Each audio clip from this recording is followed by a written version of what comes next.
मुझे तो अगर तृणमूल कांग्रेस जीत जाती तो हैरत होती। इलेक्शन लड़ता है इलेक्शन कमीशन खुद, और इलेक्शन कमीशन को हराने की ताकत किसी पार्टी में नहीं। किसी जमात के नुमाइंदे से पूछ लीजिए, किसी जमात के लीडर से पूछ लीजिए, किसी मुस्लिम लीडर से पूछ लीजिए, किसको वक्त दिया है राहुल गांधी। अस्सलाम वालेकुम दोस्तों, मगरबी बंगाल के इलेक्शन नतीजे के बाद मुल्क की सियासत में एक बड़ी बहस शुरू हो गई है। कहीं अपोजिशन अपनी शिकस्त की जायजा ले रहे हैं तो कहीं EVM election commission of voting system पर सवाल किए जा रहे हैं। और इसी बीच मौलाना सज्जाद नोमानी का एक ऐसा बयान सामने आया है जिसने सियासी हलकों में हलचल मचा दी है। मौलाना सज्जाद नोमानी ने साफ लफ्जों में कहा कि अगर तृणमूल कांग्रेस जीत जाती तो उन्हें हैरत होती, लेकिन बीजेपी की जीत पर उन्हें कोई हैरानी नहीं हुई। उन्होंने यहां तक कह दिया कि अब इलेक्शन कमीशन खुद इलेक्शन लड़ता है और इलेक्शन कमीशन ऑफ इंडिया को हराने की ताकत किसी भी पार्टी में नहीं है। यानी सवाल सिर्फ हार जीत का नहीं है, सवाल पूरे जुमहूरी निजाम पर उठ रहा है। मौलाना सज्जाद नोमानी ने अपोजिशन को 3 बड़े ऑप्शन दिए। पहला यह कि तमाम अपोजिशन पार्टियां एकजुट होकर, मुत्तहिद होकर हर जगह सिर्फ एक उम्मीदवार खड़े करे और बीजेपी से मुकाबला करे।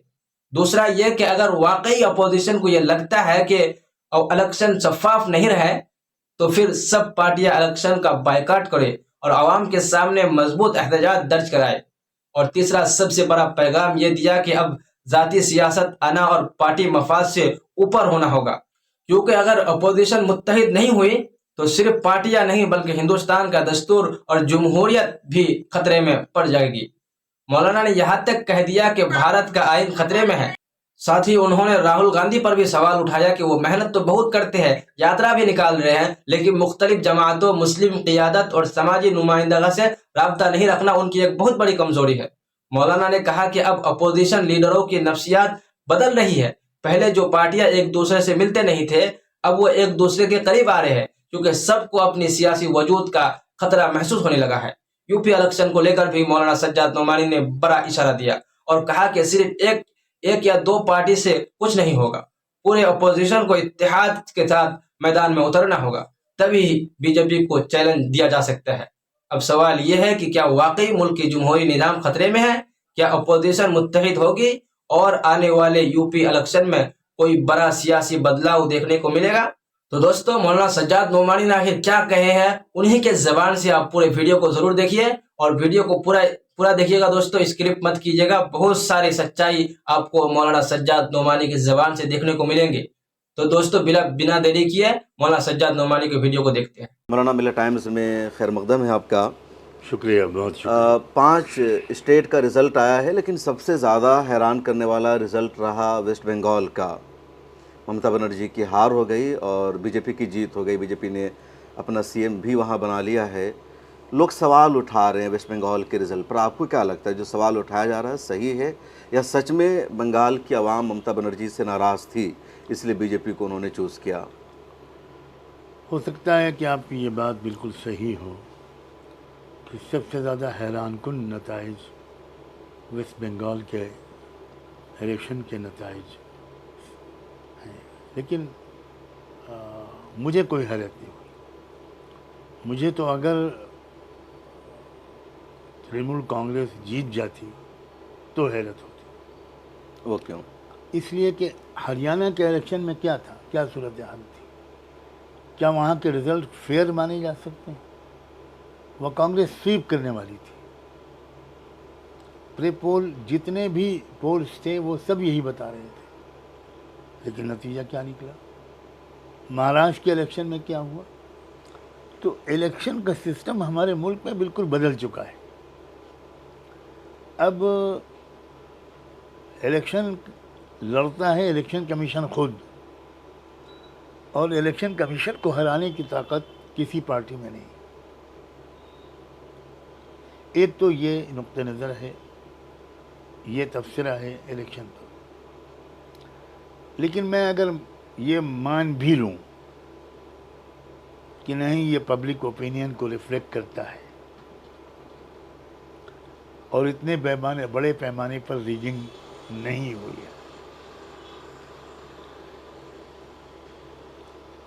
तो मैं ये कहना चाहता हूँ कि ये अब last and final alarming call है इंटायर अपोजिशन के लिए। अपोजिशन के पास अब मेरे नुक्ते नज़र से 3 ऑप्शन है। वो क्या? पहला ऑप्शन ये है कि पूरी अपोजिशन मिलकर एक ग्रैंड इंडिया अलायंस बनाए, उसको ज़िंदा करे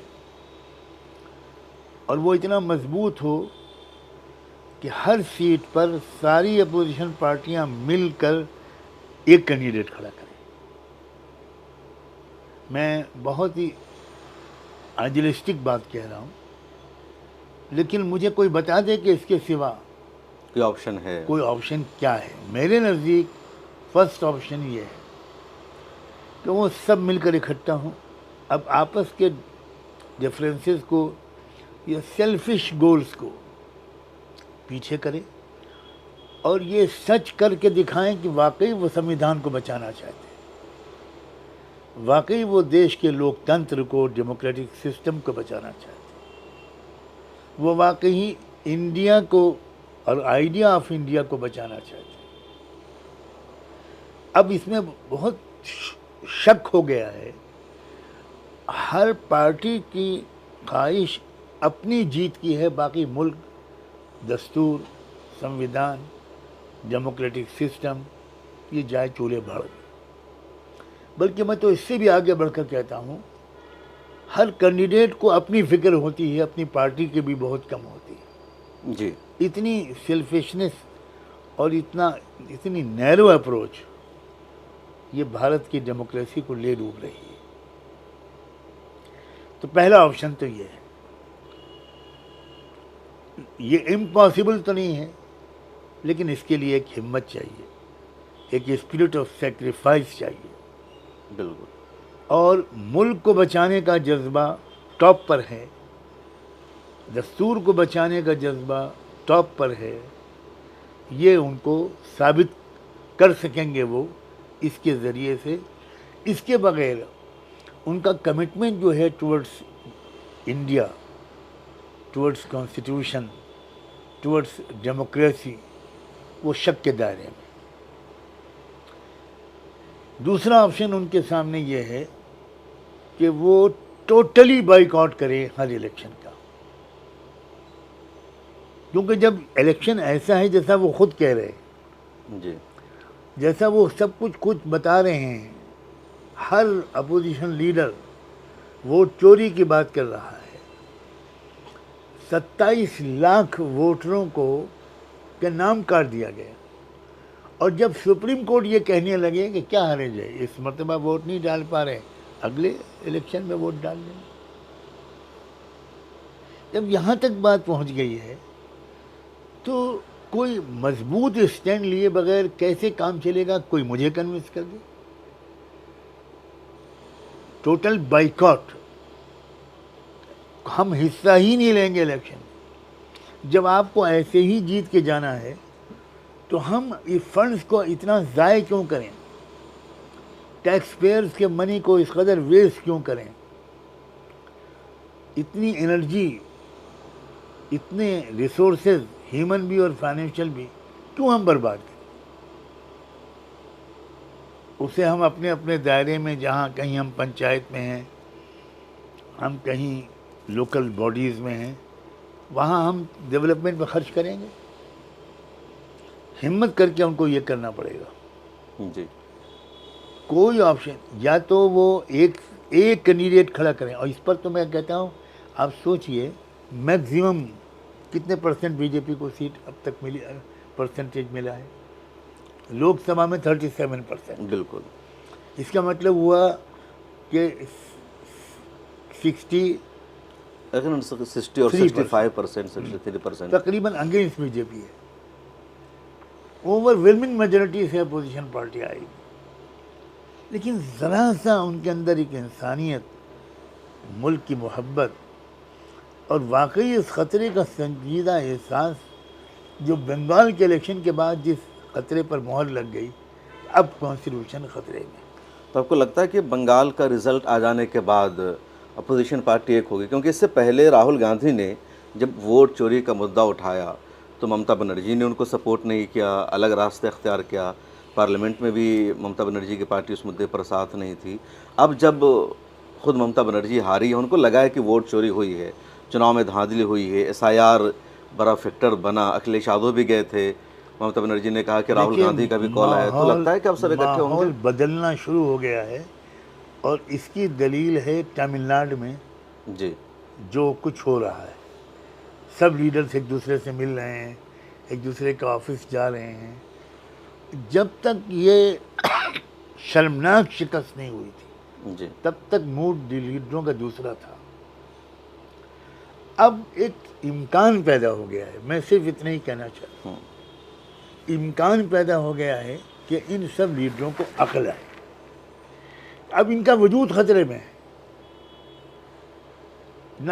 नक्शे से मिट जाएंगे बिल्कुल ये लोग। और ये चाह भी रहे हैं ये लोग कि 2 पार्टी सिस्टम इस मुल्क में आ जाए, बीजेपी और कांग्रेस। कौन बीजेपी चाह रही है? बिल्कुल RSS ये चाह रही है कि 2 पार्टी यहाँ हों, बाकी रीजनल पार्टी सब खत्म हो जाए। कांग्रेस के भी जो बिग ब्रदर एटीट्यूड है उससे निकलना हो। राहुल गांधी इतनी मेहनत कर रहे हैं, लेकिन मुझे बताइए, नाम ले लीजिए कि किसी पब्लिक के नुमाइंदे किस शख्सियत से उन्होंने पिछले 10 साल में मुलाकात की।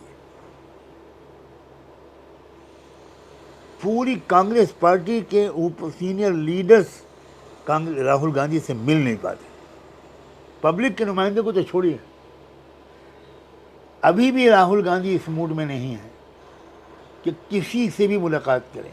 सोनिया गांधी का ये एटीट्यूड नहीं था। सोनिया गांधी को एक लेटर जाता था, मैं खुद उस ज़माने में मिली काउंसिल में बहुत एक्टिव था, एक लेटर जाता था कि हमारे एक डेलीगेशन आपसे मिलने जाता है।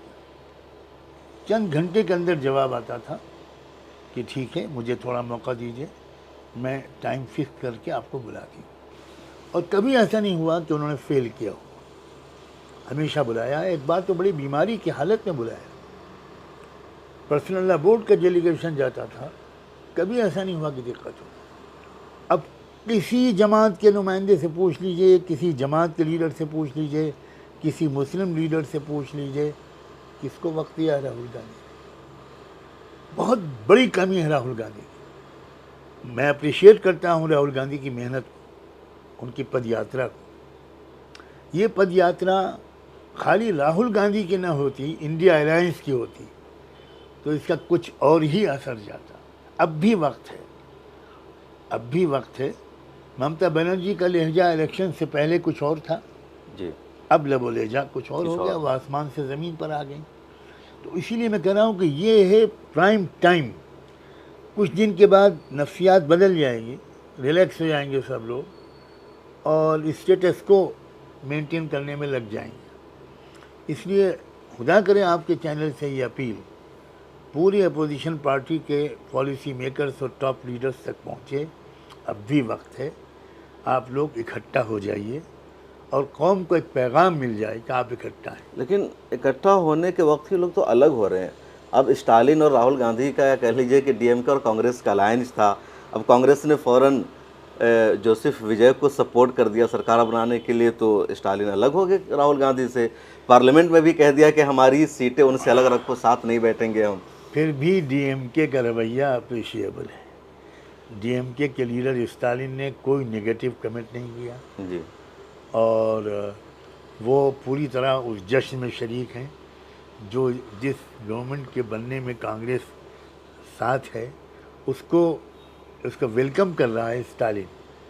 तो ये अपोजिशन लीडर्स की जो एक बदली हुई मानसिकता है, एक नफ्सियाती कैफियत है, मैं उस पर उसकी तरफ तवज्जो मरकूज़ कर रहा हूँ। ये वक्त है। राहुल गांधी ने जो किया, जी, सवाल ये है कि वो क्या करते हैं। क्या वो विजय के साथ न जाते? क्या वो गवर्नमेंट में फॉर्मेशन में शरीक न होते? ये उम्मीद तो मैं नहीं करता। ज़ाहिर है वो कोई खानका नहीं चला रहे, वो एक पॉलिटिकल पार्टी चला रहे। तो ये तो उन्होंने ठीक किया और इसका बुरा नहीं माना स्टालिन। वो समझ रहा है कि this is something very usual. नहीं होता तो वहाँ गवर्नर रूल नाफिज हो जाता, तो सबका नुकसान था उसमें। था। तो ये एक पॉलिटिकल डिसीजन है राहुल गांधी का। और मैं स्टालिन को ऐसा जितना मैं जानता हूँ कि वो बुरा मानने वाले इंसान नहीं, लेकिन अब इन ताकतों को बहरहाल इकट्ठा हो, देश को स्वतंत्र बीजेपी चाह क्या रही है? वेस्ट बंगाल का इलेक्शन आपने देखा कई मरहले में, पहला SIR हुआ, उसके बाद वहाँ के एक लीडर ने बाबरी मस्जिद भी बनाना शुरू किया, उसके बाद फिर इलेक्शन के दौरान जो कुछ हुआ यूपी से अधिकारियों को भेजा गया। तो बीजेपी का मकसद क्या इस देश में?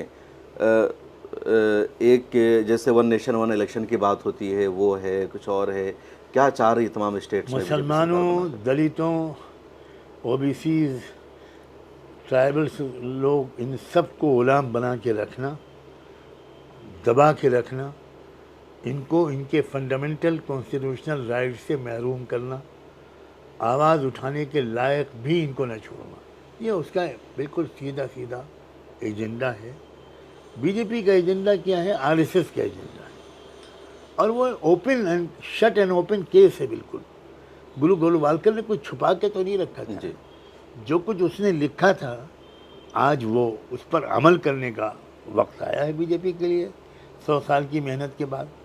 बंगाल में हुमायूं कबीर की बड़ी चर्चा रही, 2 सीटों पर उसको जीत मिल गई, उसने बाबरी मस्जिद बनाना शुरू किया, अपनी पार्टी बनाई।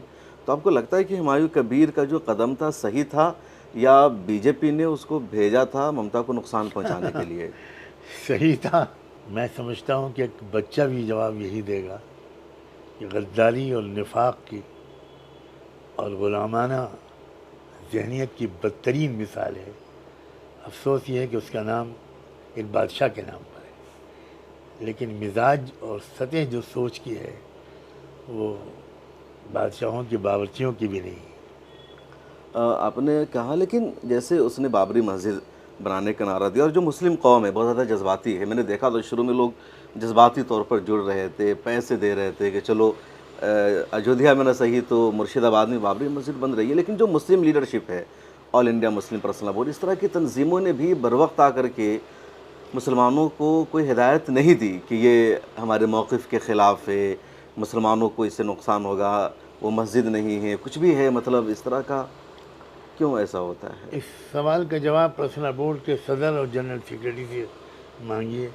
मैं एक मामूली मेंबर हूँ, मुझे पॉलिसी के बारे में कुछ बात कहने का हक नहीं। नहीं, जनरल की का उम्मत के जो रहनुमा है उनको ऐसे मौका पर आकर के रहनुमाई करनी चाहिए या नहीं? मुस्लिम कौम की बेशऊरी का हाल ये है कि अगर यहाँ कोई काबा बनाने का ऐलान कर दे तो इंशाअल्लाह उससे ज़्यादा कामयाब होगा। ये हालत है कौम की बेशऊरी। अनपढ़ कौम है, गरीब लोग हैं, बस मस्जिद, बाबरी मस्जिद के नाम पर जोश में आ गए, कुछ आगे पीछे नहीं देखा कि बाबरी मस्जिद यहाँ बनेगी, क्या बाबर जिंदा हो गया है, क्या होगा, इसके पीछे कौन है।